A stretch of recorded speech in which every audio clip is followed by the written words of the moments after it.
Namo Vishnupadaya Radhikaya Priyatmane Shishmad Bhaktivedanta Narayana Tinamne Shri Krishna Lila Katane Sudakshan Nardhari Madhuri Gunashaitam Varam Varanyam Purushamatam Narayanam Tam Shirasam Mami Nidandina Bhakti Shuru Shri Krishna Padavid Vijaya Pavidi Chaitanya Lilam Dasar Saram Narayana Tam Satata Pavidi Tavavasmi Vinayagami Tvayavina Iti Vinayaraditam Nayam Charanantika Mahagranta Bhagavad Gita Ki Jai Vishnu Chakrabarti.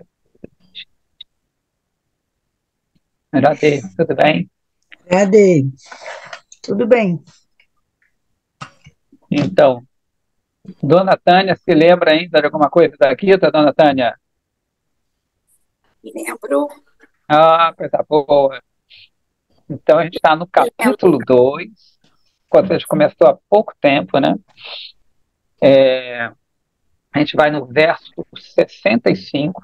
Esse capítulo se chama Sankhya Yoga, ou seja, é o processo de Sankhya, quer dizer perscrutar, ser minucioso, no sentido de você saber o que é matéria, o que é espírito, você discernir o que é matéria e o que é espírito, né? Porque se não souber isso, né, já começa a complicar, nem começa. Então, né? 65, Priya? 65? Verso 65. Ah, tá.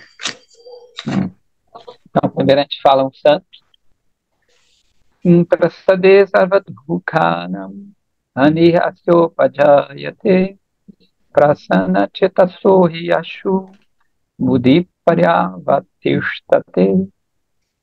Então ele fala assim, quando uma pessoa que é stita pranya, ou seja, ela está fixa no conhecimento prático mesmo, né, mais do que o teórico, quando essa pessoa alcança a tranquilidade, todos os problemas se vão. Não é que ele não vai ter problema, mas ele não vai encarar mais, né, as coisas. Como todo mundo vai ter problema, está no mundo da matéria, todo mundo vai ter problema, mas ele não vai ver mais aquilo como problema. Como resultado, a inteligência de tal pessoa que tem a mente esclarecida, né, limpa, rapidamente se torna fixa e alcançar sua meta desejada. Aí tem o Bhavanuvada, que é o comentário. Qualquer coisa pode perguntar, tá? Buddhi Paryavatishtate significa que em todos os aspectos sua inteligência se torna estável e fixa na meta desejada. Inclusive, essa palavra em sânscrito é bonita, que a gente viu que tem Sthita e Yanya, né? Ou desculpa, Sthita Pranya, e minha guita está se desfazendo. E a gente viu que Sthita é fixo e Paryavatishtate tem até Parikrama, né? Que é aquela peregrinação, né? Que é Krama é passo, pari e volta dele. Então, que ele vê que tudo em volta dele fica Sthita, fica fixo, está tranquilamente, dele não se perturba com tais coisas que vão acontecer, realmente, não tem jeito. Né? Então, portanto, ele aceita a felicidade, ou desculpa, ele permanece feliz se ele aceita os objetos sensórios ou não. Ou seja, tenha coisas ou não, ele vai ficar tranquilo. Em geral, a gente pensa que a pessoa é mais ou menos o arquétipo do oriental, aquela coisa, a pessoa que não tem nada, é renunciado. Mas o renunciado mesmo é aquele que tem ou não tem as coisas. Ele pode ter 300 bilhões de dólares e não está apegado àquilo, né? Ou seja, o volume, né, os objetos em si, eles não caracterizam a renúncia ou o desapego, e sim a nossa relação às coisas. Eu ouvi uma frase outro dia muito interessante.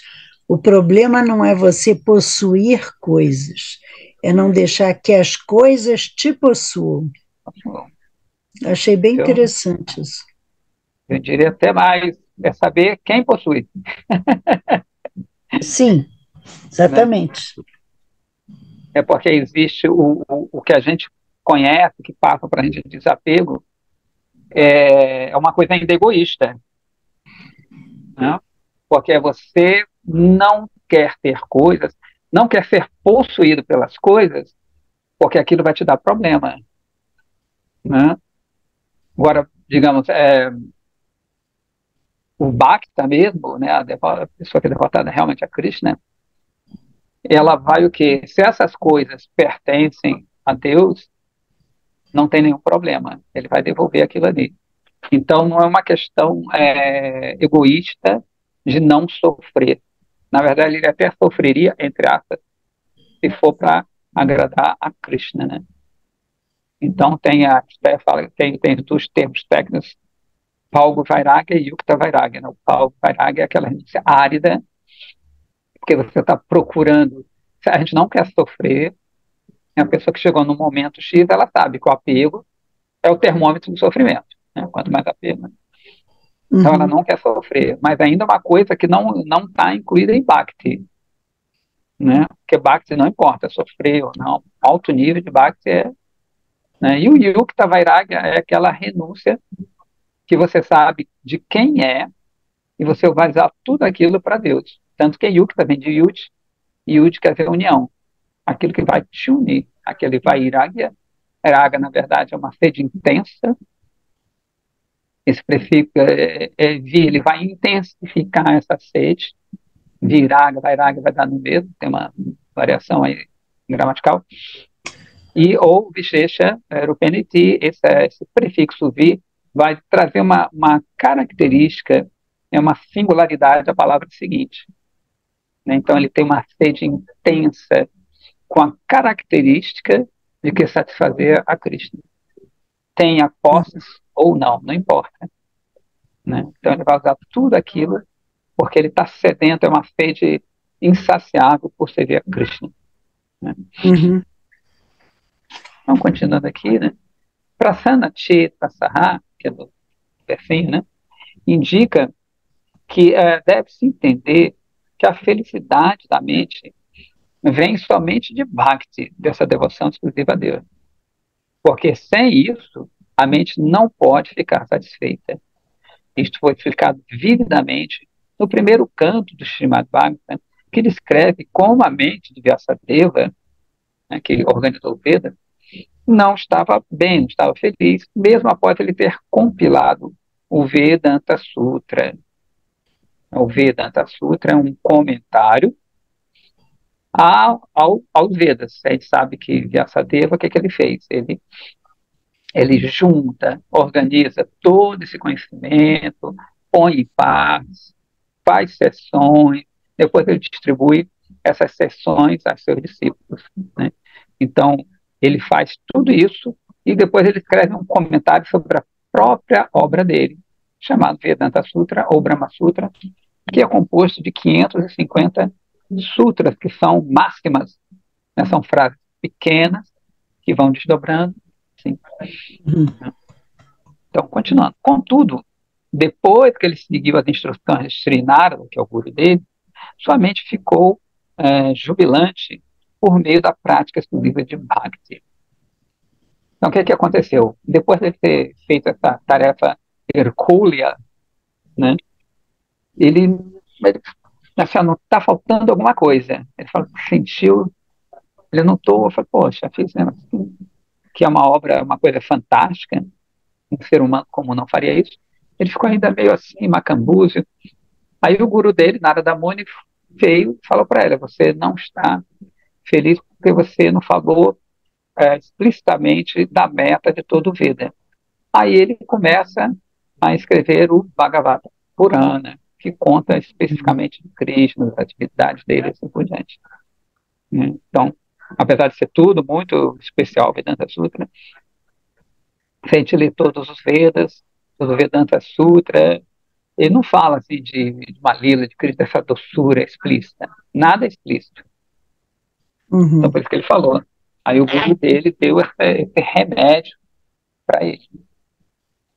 Então, vamos lá. Prakashkavriti, que é outro comentário. A mente pode ficar satisfeita somente por Bhakti, por fazer serviço devocional amoroso a Sri Bhagavan, que é Krishna, que é Deus. Bhakti remove todas as misérias, todos os sofrimentos. Num período muito curto de tempo, uma pessoa facilmente fica completamente fixa nos pés de lótus da sua deidade adorável. Isso também é descrito no diálogo entre Vyasa e Narada, como a gente falou, Srimad Bhagavatam, dos versos 1.4 e 28, 1.6 e 35. Esse é o primeiro canto do Bhagavatam que tem esse diálogo. Esses shlokas, esses versos, são mais relevantes com esse assunto aqui.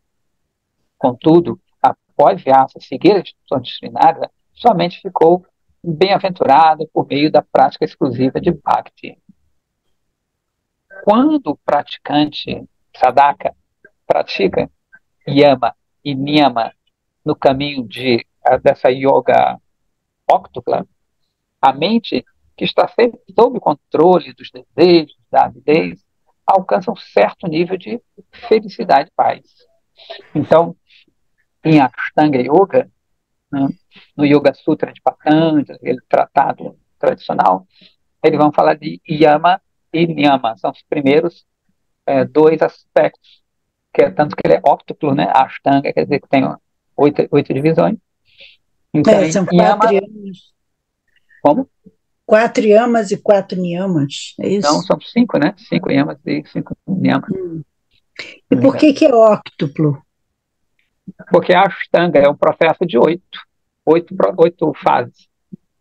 Ah, Né? tá. Ashtanga, literalmente, Anga é divisão, membro, lembra-se, né? E Ashta, 8. Uhum. Então, começando com Yama e Niyama, né? Diferentemente dos yogas que a gente vê por aí, que é mais a prática do exercício. Uhum. Então, Yama, inclusive, Yama é o nome do deus da morte, chama Sim. Yamaraja, porque Yama quer dizer um efeito constritor, né? Aham. Com apertar-se assim.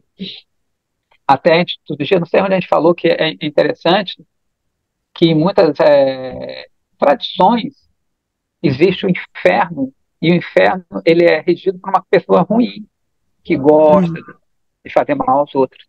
Na cultura védica é completamente diferente. Existe uma região infernal, realmente muito terrível, mas ela é regida por uma pessoa extremamente boa, extremamente elevada espiritualmente. Porque Que ele é não está ali para Yamaraj. ter Yamaraj. Ele não está ali para ter prazer pelo sofrimento alheio. Ele está ali para cumprir um dever do karma. Né? A pessoa fez uma ação, ele vai ter uma reação. Então ele tem que ser muito bom, porque inclusive outro nome dele se chama Dharmaraja. Ele tem que conhecer o Dharma, as regras, para justamente ele não exceder aquilo ali. Né? Ter prazer, ele não tem prazer, Yamaraj não tem prazer Tem que ser em machucar os extremamente outros. justo, né? Exatamente. Você vê que é o contrário, é muito louco, né? O outro tem um diabo ali, cara. O demônio Mor, que seria o rei dos infernos, é Yamaraj, que é uma pessoa extremamente justa e correta. Alto nível. Ele, inclusive, é considerado um dos 12 Mahajanas. São 12 autoridades do conhecimento védico. Então, é muito louco isso, né? Outro dia eu fiquei pensando, caramba, é completamente diferente isso aí. Mas que tipo de gente que está nos planetas infernais? Nós estamos no planeta infernal. A Terra não é. A Terra é o planeta intermediário, né? Exatamente. São os planetas que é só sofrimento. Só sofrimento. É como se fosse um inferno mesmo de outras culturas. Você sofre 24 horas por dia. Eu estou querendo entender que tipo de gente vai para o inferno. Quem faz muita maldade aqui no mundo material, no planeta Terra, isso. E aí ele fica um tempo no inferno para purgar toda aquela maldade que ele fez. Eles dizem que também lá é moldado o seu corpo seguinte, seu corpo grosseiro seguinte. Então, um exemplo bem assim, se você é uma pessoa muito animalesca, age como um cachorro, não é só assim, óbvio, né? Coisa tão cartesiana. Então, o seu corpo sutil, né, que é aquele segundo corpo ali, ele é moldado para ficar de 4. Ah, tá. para encaixar no corpo grosseiro. Entendi. Então a pessoa fica assim, molda o corpo sutil para ele ficar ali para encaixar depois o corpo grosseiro seguinte. Então, E um exemplo bem. Sim, a consciência dá uma regredida, né? Porque de ser humano para Indubitavelmente. cachorro vai ter que regredir a consciência. Exatamente. Porque o corpo sutil que a gente está falando, ele é chamado de kama sharira, né? O corpo dos desejos. Uhum. Né? Então, esse desejo ele vai sendo moldado para você adquirir um novo corpo referente àquilo ali. Né? Você vai pensar, digamos assim, pensar como cachorro, você vai agir como É. cachorro, né? Pois é, Tudo mas molda. aí para o fato de já ter sido ser humano, que é uma prerrogativa maravilhosa, e pisou na bola e voltou como cachorro, para sair de volta, teria que ter algumas coisas muito especiais, né? Ou o fato de já ter sido humano tem um crédito diferente dos outros cachorros, vamos dizer assim. Bom, a gente, como a gente falou outro dia, é nada. Então a gente já está aqui nesse mundo desde tempos imemoriais. Então a gente já foi cachorro várias vezes, Hum. infinitas vezes, já fomos humanos várias vezes. Então, o que é que acontece? Normalmente você entra no ciclo evolutivo natural. Cachorro é um animal mais assim, pererel, pererel, porque tem um ciclo mais ou menos dos mamíferos, né, que são 8 milhões e 400 mil espécies. Então você vai entra naquele ciclo de novo. Digamos que tem um ciclo de 1 a 10. Hum. Aí, o de 10 em diante, humano. Se foi humano, vacilou, voltou aqui e, de acordo com seus deveres, você vai ficar nessas 10 categorias, numa dessas 10 categorias. Ah, então aí volta para a evolução. Isso. Tá. Por isso que outro dia que a gente estava conversando também, se a gente era criacionista ou evolucionista, né, ou darwiniano. Assim. Não, Sim. na verdade, nós somos ambas as coisas, elas se encaixam na cultura védica. Ah, Tanto é? o evolucionismo, ambos acontecem. Porque, na verdade, como não tem um começo, você pode evoluir espiritualmente, se for, você pode evoluir materialmente, mas, ao mesmo tempo, você foi criado. Existe uma divindade que te criou, num certo sentido. Então, na verdade, essas duas coisas se encaixariam na cultura védica. Óbvio que guardando seus devidos conceitos. Né? Óbvio. Mas é bem, Mas bem interessante. não foi, assim, aquele livro Vida Vem da Vida de Prabhupada, ele não elimina esse princípio darwiniano da evolução? Não necessariamente. Talvez, eu não me lembro exatamente, já li esse livro há muitos anos, mas primeiro que ele está conversando com uma pessoa que é cientista, talvez ele tenha usado aqueles termos, aquele momento ali. Mas olha aí a evolução que acontece. Essas 8 milhões e 400 mil espécies, elas são uma evolução, né? Da ameba, do Exata. protozoário, e Então, vai crescendo até o mamífero vaca, né? Que eu acho que é o mais então evoluído. eu posso considerar que é um evolucionismo também. Por isso que eu falei, guarde seus devidos conceitos.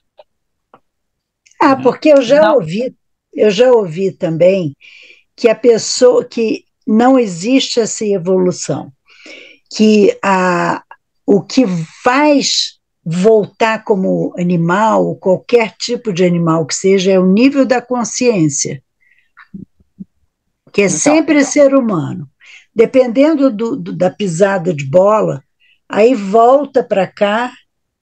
Então, então é contrassenso com esse princípio da evolução darwiniana. então, mas é por isso que a gente falou, guarde seus devidos contextos de Ah, evolucionismo, porque senão eu vou cair também naquela de criação primária, que não existe no conceito védico. uhum, Né? Como a gente já falou que a gente está aqui desde tempos imemoriais, não tem um começo, então guarde-se as proporções darwinianas e até bíblicas, né? Que vão considerar aham, um começo. Né, das é, abrâmicas, das religiosidades abrâmicas, que vão considerar um começo, ou seja, não tinha existência anterior àquilo ali. Né? Então, existe uma criação, não existia antes daquilo ali. Então, eu passo a existir no momento. Na cultura velha, você não passa a existir no momento. Você sempre existiu. Sim, é Não aquele. existiu um nada, ou só um ser. Só que outro dia eu vi um, um arqueólogo que ele é cristão e tudo, né? Ele é até bem inteligente e tudo mais, mas eles têm essa ideia de que a gente não existia antes. E antes de quê? Uhum, Não é. existe antes de quê? Antes de Deus? Como assim? Era um nada? Então tem É, um mas, princípio Adwaita também ali. Lá no fundo tem um princípio Adwaita, de que não existia um sim, nada, ou é, existia um só. mas se o católico entende, o cristão entende, o cristão não, porque é o católico que entende, porque Cristo não disse um monte de coisas que foram eliminadas da Bíblia, né? Né? Assim, que só existe uma vida, que não existe o renascimento. Então, essa ideia de que foi criado em um momento é um momento que tem começo e fim, dentro dessa ideia de que só existe uma vida. Exatamente. Eles têm uma coerência lá no que eles dizem, a gente sabe que não é por aí, mas tem uma coerência. Começou num dia, vai terminar E vai na começar de era, novo. né? Tem as É, 4 eras, quando acabar a última era, acabou tudo, nunca mais por isso, começa nada de novo. que a gente falou, posso encaixar o criacionismo e o evolucionismo. Tânia, acho que tem uma pergunta aí. Tem que Eu apertar quero, o trequinho. Ah, eu quero saber, outro dia eu falando com a Ana Lúcia sobre que eu estava pegando Bhagavad Gita, não, o que a gente está, como é o nome daquela, Mahabharata. Mahabharata. Mahabharata, com aquela professora, a Glória Isso Arieta. ah, Aí você disse assim, ela não é personalista? O que quer dizer ela, isso? ela É, é é personalista. impersonalista. Qual é a diferença do personalista para a doita? É a mesma? A doita é tudo junto, não é isso? e, Como é que não, a Dueita e personalista é a mesma coisa, tá? Grosso modo. Né? Então, a Dueita é dual, a Dueita que não dual. Tem vários nomes, monismo, personalismo, tem brahmanismo, tem vários nomes. Vai, Brahmapada. Mayavada, né? Mayavada é um termo que até é um pouco pejorativo para ele, né? Ele não se considera, Ah, para ele, é? não é um termo pejorativo. Hum. Então, o Adwaita vai ter essa consideração de que não existe a diferença entre o eu, né, e o super-eu, entre a divindade, Deus e a entidade viva. Para eles, a divindade permeia tudo. Óbvio que cada escola vai ter suas nuances dentro desse pensamento, mas esse pensamento é a base do Adwaita ou impersonalismo. eu fui criada no catolicismo e aí Jesus diz, eu e o Pai somos um, né? Exatamente. Ele é a doita, nesse caso. Ele é mix. A Ah, consideração é meio mix. É meio misturado, não é nada, nada fica muito claro. entendi. Tanto que a divindade, Deus, ele não aparece, que eu saiba, ele não Não, é explícito. é. Né? Então, Mas uma coisa a Prabhupada não é a doita. não é atuante. E o que quer dizer isso, não ser a doita? É que você, grosso modo, assim, basicão, que existe uma diferença entre o eu e Deus. Ou seja, eu não vou me tornar Deus, eu não Ah, tenho o mesmo poder de Deus.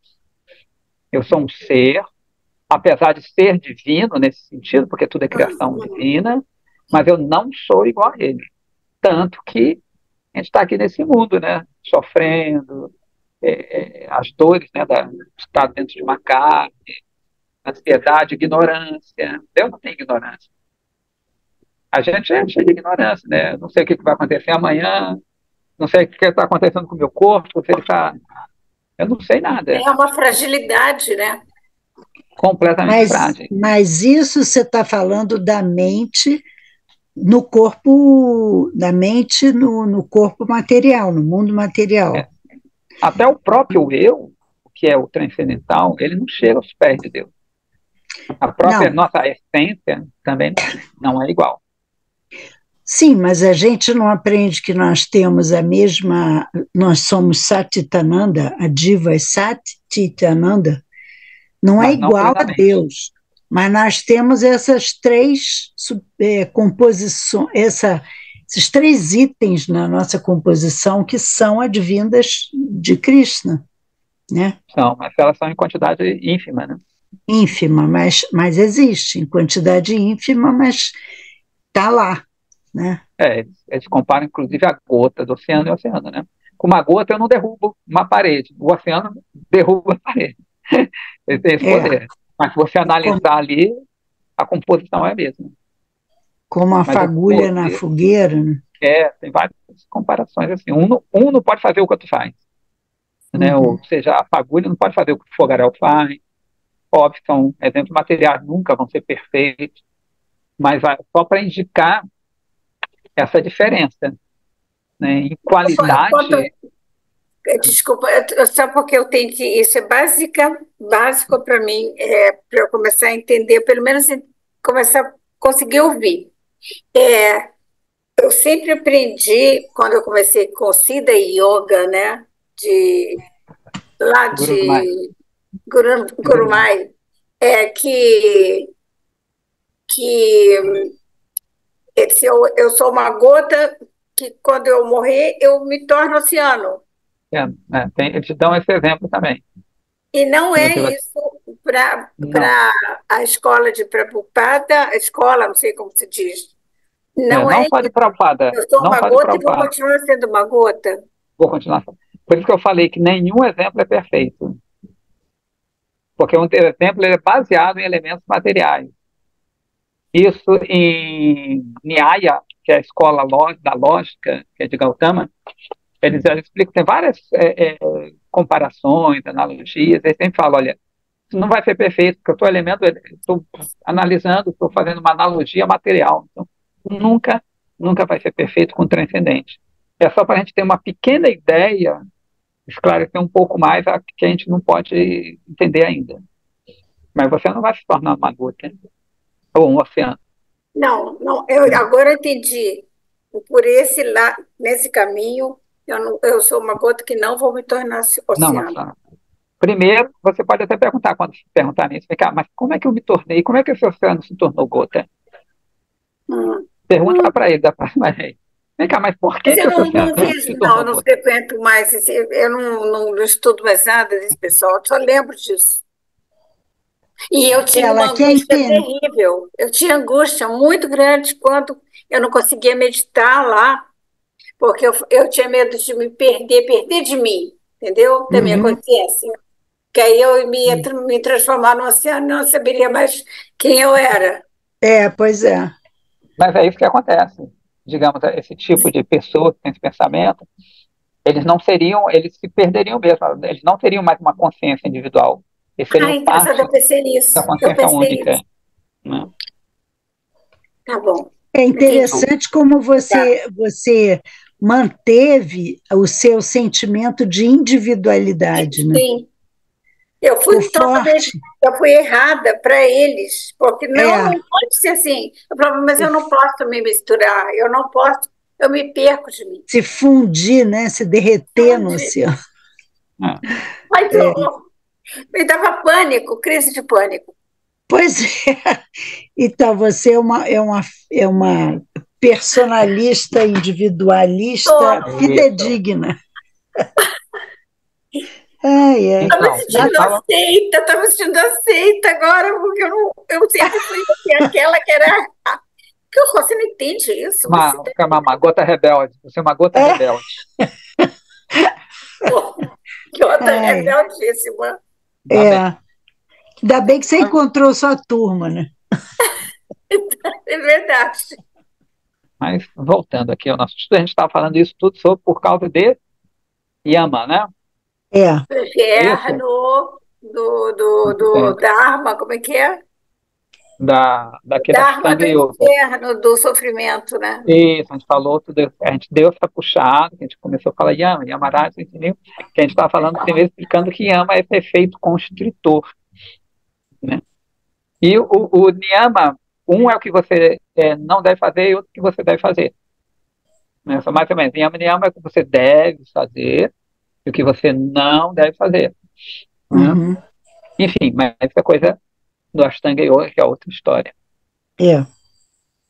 Então, ele fala que por meio dessa prática do Ashtanga Yoga, você consegue uma felicidade, uma paz, mas não na sua inteireza. Tá? E, então, contudo, não existe comparação entre isso, esse estado que eles alcançam, e o prazer imediato e imenso alcançado pelo serviço a Bhagavan Shri Krishna. Então, cabe aqui um adendo, porque o processo de Yama e Niyama, ele é mais ou menos, ele é feito por meio do seu esforço, que é aquilo que a gente sempre repete aqui, que é o processo ascendente, ou seja, por meio do meu esforço, eu vou tentar controlar meus sentidos para o que? E a meta não é servir a Bhagavan. É você vai controlar seus sentidos, porque você já tem a sapiência, o conhecimento de que se você se entregar aos sentidos, vai ser doloroso. Então ele é diferente de Bhakti, porque não é movido pelo amor a outrem, né? A divindade, e sim pelo o alívio do seu sofrimento. Você chegou a essa conclusão, que é certo, a gente corrobora também com isso, né? Que você se apega aos aspectos externos, você vai sofrer, óbvio, né? Porque vai criar o apego, assim por diante. Uhum. Só que no processo, esse processo, como ele é um processo ascendente, né? De você querer ah, ser o controlador, na verdade, vai em razão contrária à escola de Bhakti, que a escola de Bhakti que é entrega. Você, você vai ter um esforço, óbvio, né? O Gurudev falava que era uma rua de duas vias, né? Uma estrada de duas vias, Uhum. mas você sabe que o esforço ele não é total, né? Ele não é a condição sine qua non disso. Esse Uhum. esforço vai mostrar à divindade que você está apto àquilo, você está querendo aquilo, né? Uhum. Aí tem esse avaroha panta que eles chamam, que é o processo de cima para baixo.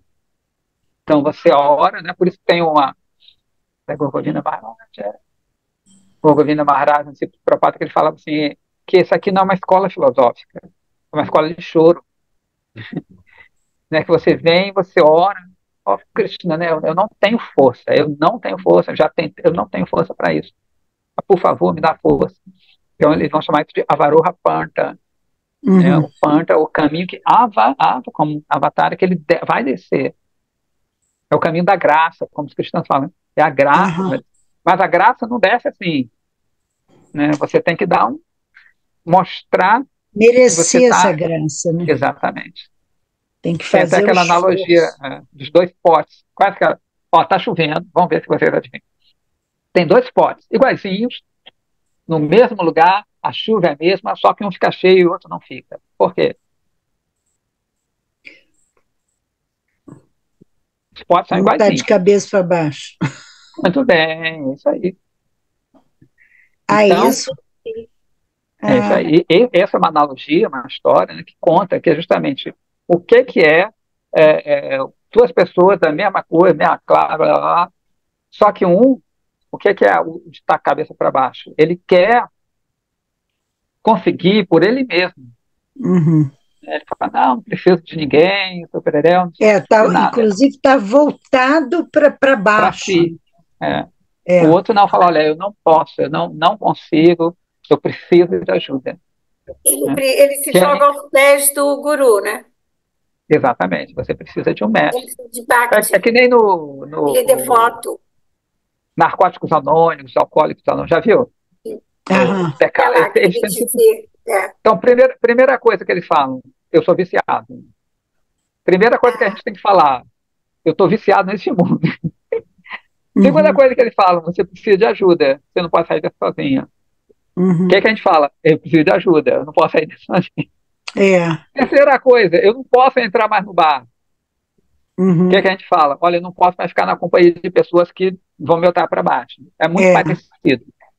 Eu aham, sempre brinco, nós somos os materialistas anônimos, né? Então, aham, a gente é, é que tem uma coisa, uhum, né? Então, o primeiro passo é entender que a gente, né, tem gente que é, não, eu gosto daqui, tá bom mesmo, é assim mesmo, é, a vida é assim. Você não sabe, não entendeu ainda que você está viciado nas coisas. o primeiro passo é o reconhecimento da doença, né, Exatamente. do vício, né? Eu paro a hora que quiser, né? Tem. Eu paro a hora que quiser. É o quê?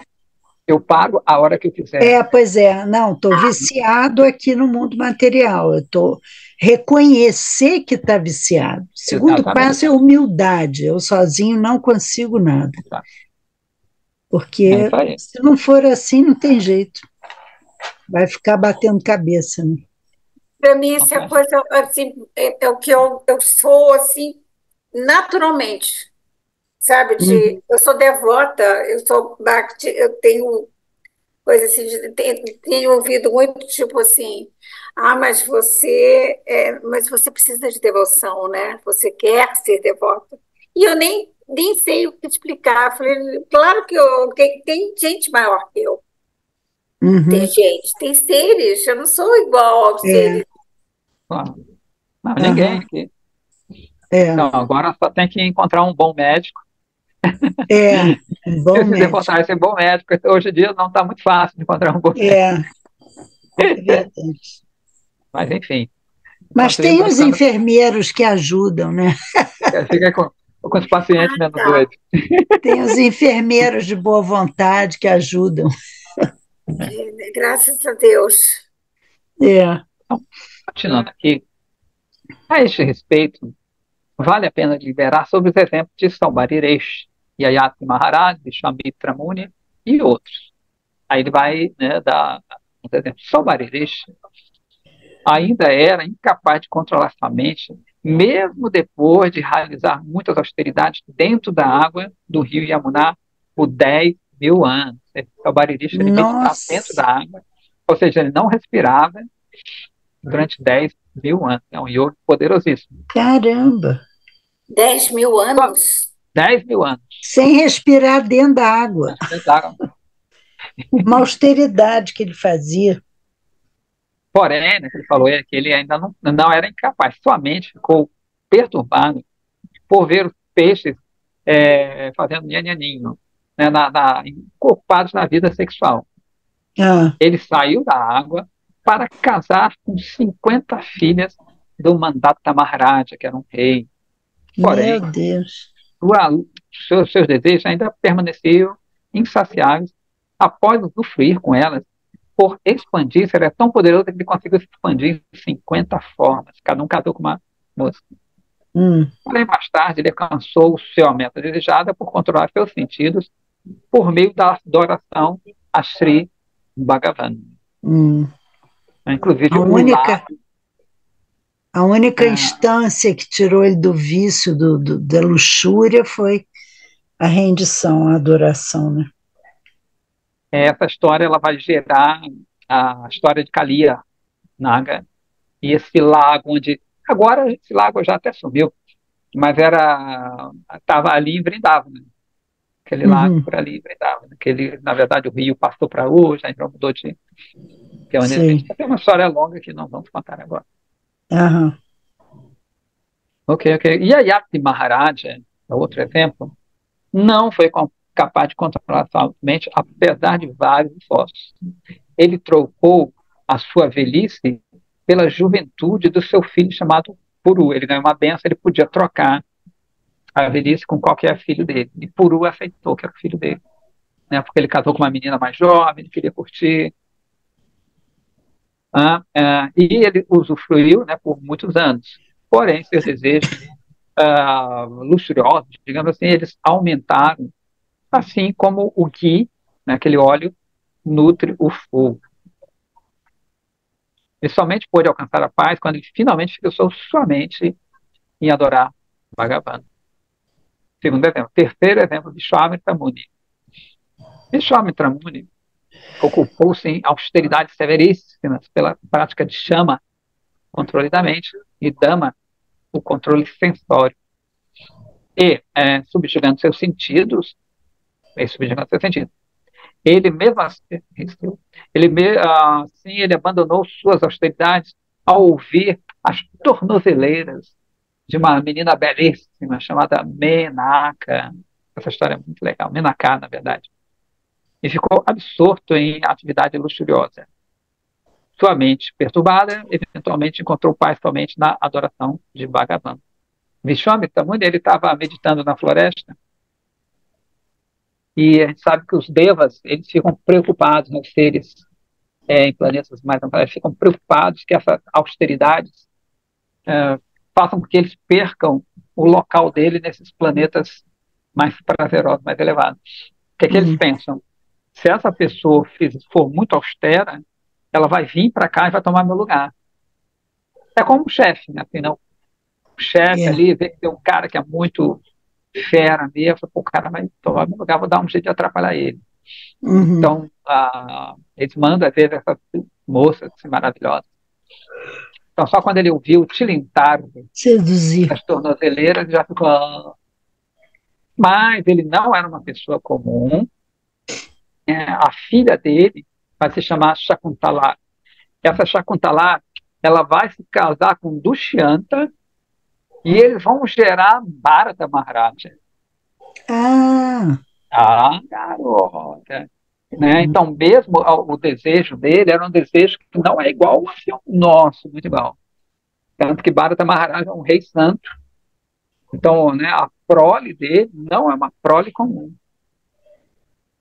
Então, sim, é o Bharata principal, né? Porque tem vários Bharatas no decorrer. Mas esse é o Bharata que vai dar o nome ao próprio planeta e mais tarde à própria Índia, chamado Bharatavarsha. Tá. Então, é o Bharata. Aquela história do veado, pererel. Sei. Esse, tá. É esse mesmo. Então, né, dessa moça e o Dushyanta nasce Bharata. É muito legal. E tem uma história aqui. Vamos lá. Essa conclusão é especificamente verificada no diálogo entre Vyasa e Narada, no primeiro canto do Srimad Bhagavatam. Veda Vyasa já tinha dividido os Vedas, como a gente falou, em 4 partes, e tinha compilado Mahabharata, Purana, Vedanta Sutra.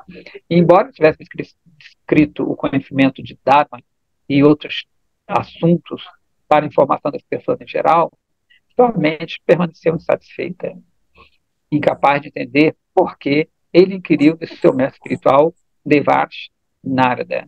Sri Narada, então, respondeu assim. Ela pegou, tá? Não, porque a Titradita aí, ela já pegou. Ela veio pegar uma encomenda. Era uma encomenda que tinha para ela. Tá. Tudo bem. Vai deixar a porta aberta. Priya, olha só, são Puranas e Sutras, na verdade, né? Tem Itihasa, não sei o quê, mas são histórias e sutras, né? E aforismos, né? O sutra, como a gente falou, é tipo uma máxima. Sim. São coisas pequenas, né? Atato, Brahmadhyasa, que é um sutra. Não, eu sei, eu só estou querendo resumir isso, porque, na verdade, a gente sabe que Purana tem Itihasa, que também é um tipo de Purana, né? Os Itihasa, quer dizer, assim foi contado, Itihasa, geração histórica. Sim, né, mas Purana também são histórias, né? Mas eles têm subdivisões e tudo. O Purana vai se caracterizar por 5 características. Né, que é, no meio todo, né, a dissolução do universo, a construção do universo, as dinastias reais, os manos, essas divisões do universo. Tem outro que eu não me lembro, que vão caracterizar um Purana. Né? O Mahabharata é considerado um Itihasa. Né? Tá. Porque não que eu saiba, não tem essas coisas. Tá. Mas a grosso modo são histórias de vários tipos e os sutras. E tem os tratados filosóficos que são mais considerados as Upanishads, apesar que às vezes estão entremeadas de história, em geral, entremeadas de história. Mas Upanishads são tipo sutras também, que são aforismos, né? E com Não, mas é comentários. maior. São maiores. Sutra é bem menor. Sutra, em geral, é uma frase só. Ah, e o Upanishad é maior? Porque são Upanishad, máximas também, né? não. São histórias. Quer ver? Eu tenho aqui até. Upanishad não é máxima? Eu Não. tenho Isa Upanishad, Upanishad. ó, Eu tenho literalmente, Isa. o Upanishad quer sentar perto dele. É o Então, quê? Upanishad, Upanishad é sentar. Upa é perto dele. É Sentar sentar perto perto, dele. não é? É. Porque é quando Sentar perto. o discípulo senta perto do mestre para aprender as coisas. Ah, tá. Então, se você tem Sri Upanishad, você tem isso, Avata e Dansara, né? Tem vários. Não é curtinho.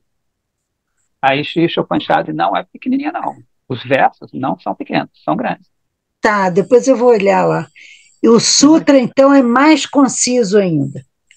Sutra Atato Tá. Brahmajinata. Shastra Yonitwat. Só isso, ó. Shastra Yonitwat, acabou. Eu tenho Uhum, aqui o Vedanta Sutra aqui. Depois eu te mostro. São coisas tá. super pequenininhas. Né? Mas tem os comentários, né? Tem um comentário. Os Ah, comentários tá. são, podem ser longuíssimos.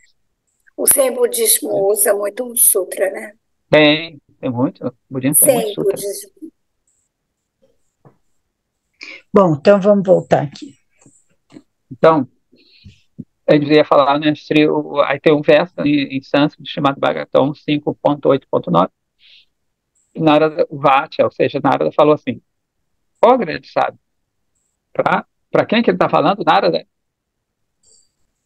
Falando para Vyasadeva. Muito bem.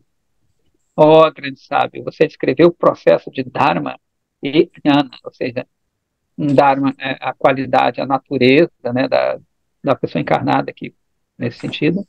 E Jnana é esse conhecimento que visa essa obtenção dessa não dualidade. Então, né, você escreveu isso. O que eu considero ser incompleto, o guru dele falando, e insignificante.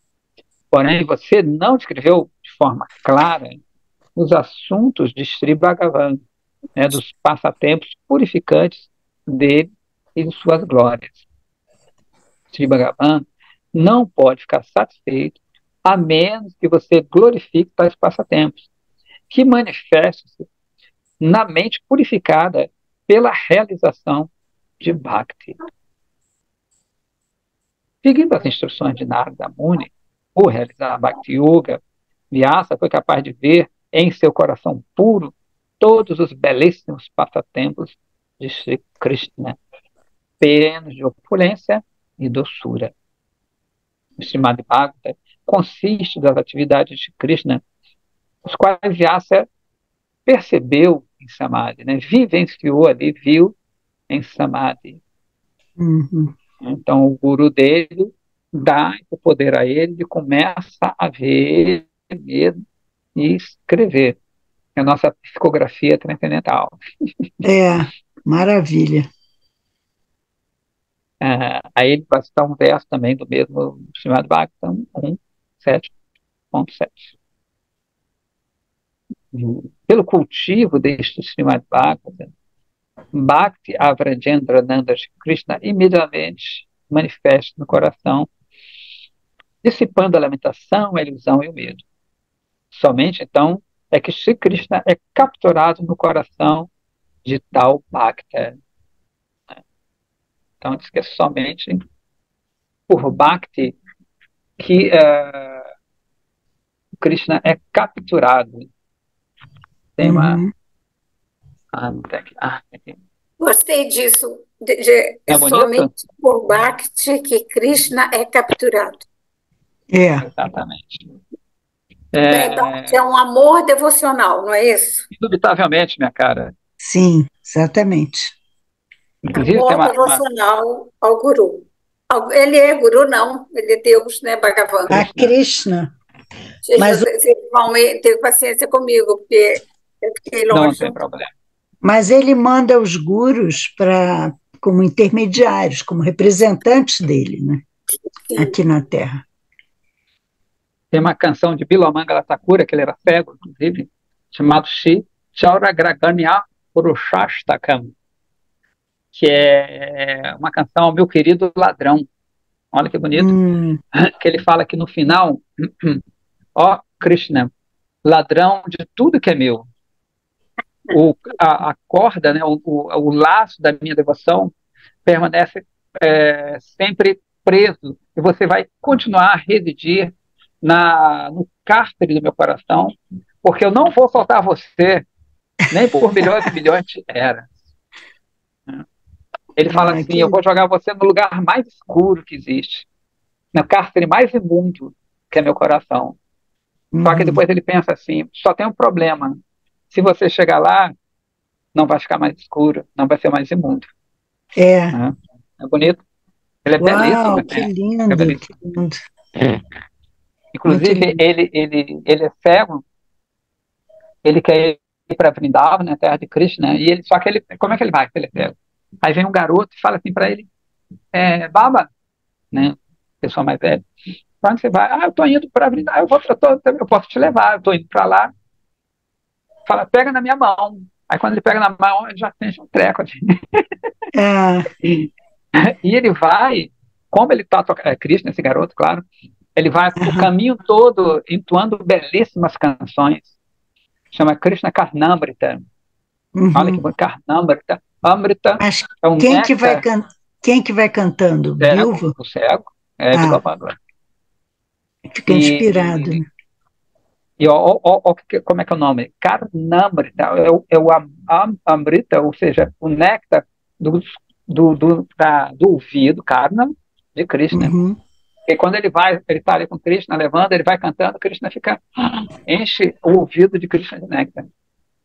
Uau! Quando ele chega em Vrindavan, né, aí ele vê Radharani, está ali, Krishna vai se encontrar com Radharani, e Radharani dá a benção para ele voltar a enxergar. Aí ele enxerga, já vê Radha e Krishna. E Radharani fala assim, você quer mais uma... Pede o que você quiser. Ele fala, eu quero voltar a ser cego. Aí ela fala, mas como assim? Por quê? É porque eu quero guardar essa visão para sempre. Eu não quero ver mais nada. Eu já vi vocês. Então eu quero guardar isso no meu coração. Que tenha a ver com essa canção. Que lindo, né? É belíssimo. Muito lindo. Tem um samadhi dele lá em Vrindavan. Pouca gente vai lá. É pequenininho o samadhi dele. Também escondidinho. É bem bacana. É um pouco feito o outro que ficou 16 anos na barriga da mãe porque não queria sair para o mundo material, né? Não queria viver, não queria ter contato com o mundo material. O que é Samadhi? Samadhi, literalmente, é consciência, inteligência, sama igual. Quando você tem uma consciência igual à divina, no sentido de que, né, você não quer nada que ele não queira. E não que você fique igual a ele. Você lembra daquele negocinho do Globo? Amar é? Você lembra? Aquele bonequinho? Amar é. Eu sempre me lembro dele. Amar não é um olhar para o outro. É amar ambos na mesma direção. Eu me lembrei do céu. Que é justamente, Bhakti é o quê? Você desejar aquilo que o outro deseja. E não se tornar... Você se torna uno nesse sentido. Né? Você quer o que você quer, nesse sentido, você torna um. O seu desejo conjugado com o desejo de Cristo. É o mesmo dele. Então, mas são duas pessoas desejando a mesma coisa. Eu posso dizer, meu pai e eu somos uma mesma coisa. Eu posso, nesse sentido, eu posso falar assim. Tá. Porque não tem diferença do que eu quero porque ele quer. Né? Porque se tudo ficar uno, não tem nem desejo. Não tem nem desejo, porque se funde, passa a ser uma coisa só. Quem vai servir quem? Quem que vai amar? Quem vai desejar o quê? Só tem um. Ou tem nada, ou tem um. Se tem nada, não tem nada. E tem uma coisa, se você só tem uma coisa, né? Você se funde no todo, esse todo, teoricamente, seria Deus. Quem vai... Não tem devoção aí. Não Não existe. existe devoção, não existe O amor troca, não existe. entendeu? Porque você é um, aí se funde no todo, aí passa, você desaparece, fica só o todo, que é o próprio Deus, a própria energia divina. E aí E não, a não mulher? tem relação de devoção. Eu sempre senti uma coisa errada comigo nesse tipo de pessoas, né? Você estava totalmente deslocada, porque a sua alma já veio pronta. Tem que ter alguém diferente de mim para eu amar a pessoa, né? Você já E veio com essa andando na vida. mesma direção. Olha, adorei esse amaré. Foi bem Né? um exemplo ótimo, não foi? É. Não, o Priya tem umas máximas muito interessantes. A outra máxima que eu repito de vez em quando é que o hinduísmo não é, como é que é, uma religião polimorfa. Como é que Não. você fala, É Priya? um monoteísmo polimórfico. Monoteísmo polimórfico. Porque É é um um Deus, monoteísmo é um, polimórfico. é um Deus só Com que tem várias várias formas. imagens. Várias formas. E quando todo mundo diz que são muitos deuses, que são sei lá como é que chama isso. Mas Seria aí mais um politeísmo, né? Seria é tem panteísmo, politeísmo. politeísmo, deísmo. Tem tantas classificações. É o politeísmo, vários deuses, porque eles ficam rasos no conhecimento do que é, né? Aí o Priya se saiu com essa que eu acho máxima, essa definição. É um monoteísmo polimorfo. Um Deus com muitas formas, que se manifesta em muitas formas. Né? Mas mesmo assim é complicado para mim. Para mim ainda é, tá? Porque aí Foi pior. vi aqui o Brahman, eu não entendo direito. Ele é o todo, né? Inclusive, Brahman é uma. Se você for analisar, né, a etimologia da palavra de Brahman, vem de aquilo que está sempre se expandindo. Então, se ele está sempre se expandindo, ele tem um movimento. Se ele tem movimento, eu não posso. Aí eu vou remontar aos Advaitas, eu não posso dizer que ele é estático, que ele não tem Shakti, que ele, entendeu? Vai até um pouco de encontro ao próprio impersonalismo, entre aspas, Um original. pouco de encontro. Porque para Shankara, que é o pai desse esse Advaita moderno, né? Deus ele é Nishakti, ou seja, ele não tem Shakti, ele não tem característica, Nirvishesha, tudo vai ser muito baseado nas negações, né? Nishakti, Nirvishesha, Nirvana, Nirguna, né? Esse Nir é Nihil, Nirupa. Né? Então, vem cá, se ele não tem, ele tem movimento. Se ele tem movimento, por ser Brahman, se ele está sempre expandindo, ele está sempre expandindo para onde? Né? Para onde que ele está se expandindo? Se ele está expandindo, ele tem movimento. Se ele tem movimento, ele tem uma Shakti. Shakti é aquilo que dá movimento, é aquilo que gera alguma ação. Então, o próprio afirmar que é Brahman, tudo é Brahman, se a gente for a fundo, a gente pode encontrar um paradoxo aí. Né? Sim. Enfim. Complexidades filosóficas. Mas é muito legal. E bota, poxa, para quem não eu estava sem fazer, tipo assim, eu estava sem fazer esse tipo de exercício há muito tempo, então eu tenho que tirar a teia de aranha aí. Calma. Mas olha, esse exercício intelectual de conhecimento é um exercício do intelecto. Você trabalha o intelecto, né, no corpo sutil, material, mas também toca o coração. Então, existe uma conexão entre mente e coração, porque é um aprendizado da devoção de Krishna, sobre Krishna. Né? Então, tem uma riqueza de abertura, de chakra, inclusive, né? Porque você tá mexendo com os chakras, está mexendo com a inteligência e com o Bhakti, com o coração, com a devoção. Então é muito rico. Você vai ver como sua mente vai começar a melhorar, vai ficar mais esperta, mais alerta, mais focada, menos dispersa, sabe assim? Acaba não caindo em qualquer esparrela. Coisa muito Exatamente. fácil, Deus é amor. E aí? Para mim, não me disse nada. Deus é bondade, não me disse nada. Né? É óbvio que as pessoas, em geral, Krishna Kaviraj Goswami, ele fala, elas não tenham preguiça em tentar compreender Bhagavan, não sejam letárgicos, né? Que é justamente essa coisa que a gente está tentando entender. Letargia. Esse é o movimento que a gente falou, você lembra do Aruha Pante Varaha? Esse é o movimento que você quer entender para servir, você não quer entender para tirar onda, né? Então, esse é o movimento do vaso voltado para lá, né? Que eles vão chamar de Jnana Bhakti, é o conhecimento que visa Bhakti. E no final não vai ter diferença entre esse conhecimento e Bhakti. E o mais legal é que quando Krishna, esse movimento do esforço de procurar por ele, procurar conhecê-lo, o desejo de conhecê-lo, é o seu esforço de baixo para cima. E aí ele vem e se faz conhecer. Chega uma hora que ele se dá a conhecer. É muito legal. Por isso que a gente sempre canta primeiro para o mestre, é de praxe, né? Para você ver, olha, eu não sei nada não, cara. Eu quero ser um instrumento aí, eu não sei nada, a gente não sabe nada. A gente não tem essa capacidade. A gente olha para o mestre iluminar a gente vê se sai alguma coisa boa, né? Exatamente.